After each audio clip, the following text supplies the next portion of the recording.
Greetings and salutations, loyal viewers of this channel. My name is Sean, and once again, we are back on this post-Black Lives Matter riots trend of major metropolitan areas putting together reparations committees in order to say that all the problems that befall Black Americans are due to the white man, evil white racism, and today, the person who is championing this is the mayor of Chicago, Brandon Johnson, making Chicago the second largest city in this union after Los Angeles to put together this reparations committee. Now, we're going to get into this. I'm going to break this down for all of you, but before we do, I want to thank all of you who support this channel via actualjusticewarrior.com/join. Give me the money. Give me the money.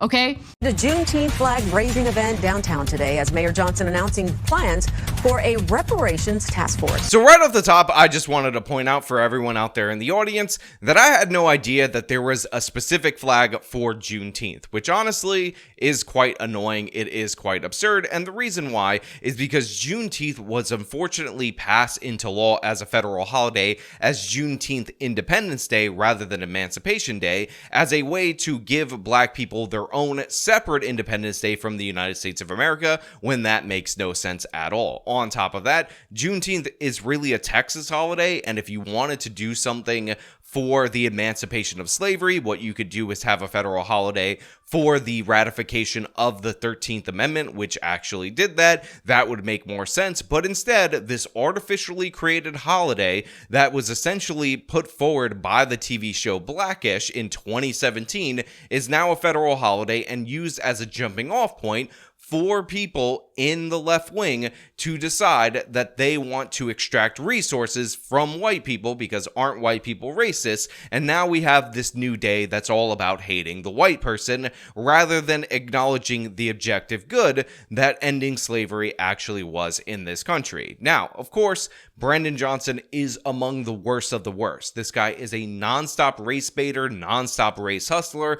Every single failure of his administration is the fault of white men in his city, white men in his state, or white men in other states, and he can never take accountability for anything, and that philosophy is infused in every way into this proposed reparations committee, which of course was done through executive order, meaning that this wasn't a legislative push or anything like that. This was something that Brandon Johnson decided that he wanted to announce now, because what everybody wants to know in the city of Chicago is that white people owe Black people money, according to the Black mayor who is oppressed in the city of Chicago. And Johnson's executive order begins with an apology on behalf of the city for the historical wrongs committed to Black Chicagoans and their ancestors. Reparations will be an investment in our neighborhoods and our people. Reparations will unlock the doors for prosperity to fully flow through the neighborhoods that have been disinvested in for decades. And as we grapple with the challenges and the hard-fought victories to get to this point, we must never forget our goal to make sure that reparations become a reality for Black residents of this city. So I just want to point out a few things about the words that were said by the mayor of the city of Chicago. First and foremost, when he talks about our people, he's not talking about residents of the city of Chicago, people that he actually represents. He's talking about Black people. He's giving a speech about how Black people in particular are owed money in the city of Chicago, and they've been the victim of disinvestment and all this stuff throughout history. And I just want to point out that when Brandon Johnson talks about investment, he's not talking about private sector investment, actual investment that expects a return. What he's talking about is government spending, because this is a government spending program that he is pushing under a different name. And in reality, the worst neighborhoods in the city of Chicago, just like across this country, a lot of these Black neighborhoods have an excess of federal dollars being infused into their communities. In fact, a lot of those federal dollars end up being wasted. They end up backfiring because they are a poor substitute for actual investment from actual private firms, because those people actually weigh the risks of whether or not they're going to put their money there. One of the things that you could actually do if you want to increase investment in certain areas is bring down the crime rate. What you see time and time again is not evil white racism preventing stores and businesses from opening up in these particular areas. It's the fact that they're not profitable in these particular areas, because if they're grocery stores or they're places like Walmart, which by the way all shut down in the city of Chicago, they keep getting stolen from to the point where that business model doesn't make sense there. So Brandon Johnson is blaming white people and all their evil critical white racism for all the problems Black Chicagoans face, rather than actually address the problems from within the community that would actually improve the community. And by the way, we've seen this across this country time and time again with groups that are legitimately negatively discriminated against. Jews, Koreans, we have Black people from the Caribbean, Armenians,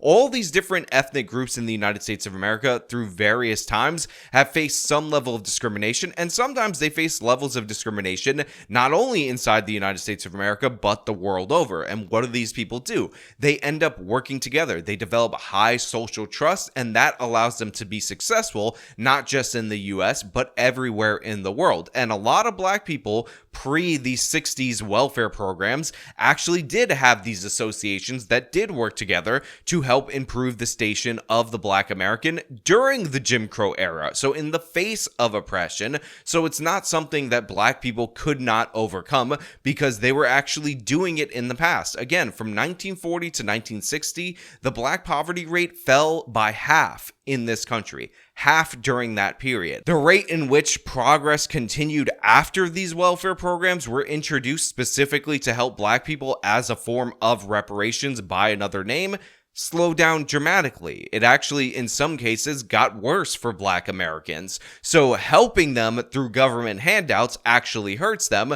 But of course, Brandon Johnson can never admit that because the power to spend more money is all he's after. And of course, he is a Black person and a resident of Chicago. So anything that chucks out checks to him, he's going to be in favor of. So this is one of the most absurd, stupid, corrupt policies you could possibly have. And what makes matters worse is that the one person who's redirecting money away from Black Chicagoans and Black Chicago neighborhoods, public dollars that is Brandon Johnson. He's given it to the illegal migrants. He's getting so much crap for it. So if anybody has done this in the modern era in recent history, it's him. But of course, there's no accountability for it. There's not even an apology for it. So this executive order creates a reparations task force that will create a definition and framework for reparations, identify areas for restorative action like in housing, jobs, education, criminal justice. It'll conduct a comprehensive study of the harmful policies that have contributed to segregation and poverty in Chicago. So think about things like housing discrimination, redlining, and the construction of interstates that divided neighborhoods, etc. And finally, it will make recommendations to the mayor and city council for action.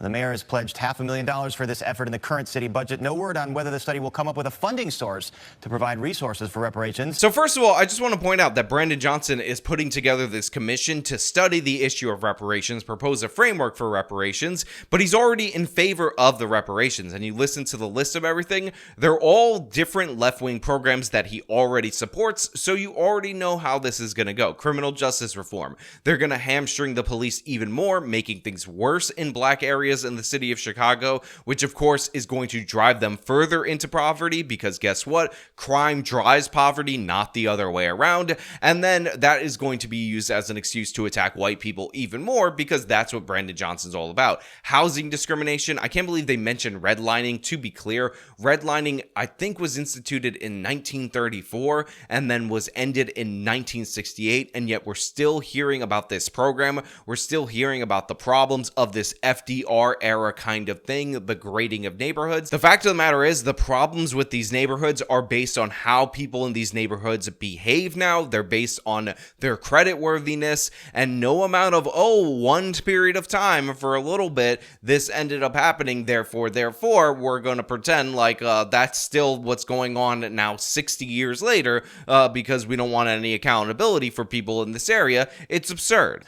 38th Ward Alderman Nick Sposato acknowledges the evils of slavery, but says he believes this task force is questionable. So look, they're going to cut to somebody who's against this, an alderman, and I just want to say I'm fine that he's against this. But in reality, did he have to say, I acknowledge the evils of slavery, but this ridiculous and absurd program that Brandon Johnson is just trying to force his agenda through under its name, I'm against it because I think there are problems with it. Like, stop giving these caveats. Everybody understands slavery is bad. And you know who understands that more than anyone? People from the United Kingdom who worked tirelessly to end slavery around the world, the American people who had our deadliest war to end slavery and then worked to end slavery around around the world. So the idea that we need to be lectured about this is absurd in every possible way. The idea that you need to say, listen, slavery was bad, but I'm against this ridiculous wealth transfer program that is being done for racial benefits for a mayor who is heavily reliant on pandering to black people and demonizing white people. It's absurd. Cut the first part off and just make your point. Make your statement. Who divisive is going to divide us even more. By us, I'm saying the city, not the council. I don't know what the fairness about it would be. Of course, they didn't come out with the report yet. Maybe the report will say, no, it's not necessary, but I highly doubt that. So, look, this guy did say, hey, look, they haven't dropped their report yet. Maybe the report will say it's highly unnecessary, but he doubts that. And I can all but guarantee that that will not happen. Every one of these stupid reparations committees hires black activists to say that they're entitled to all this money, and they produce ridiculous results. I remember in San Francisco, they wanted just to start. And by the way, people got angry at this.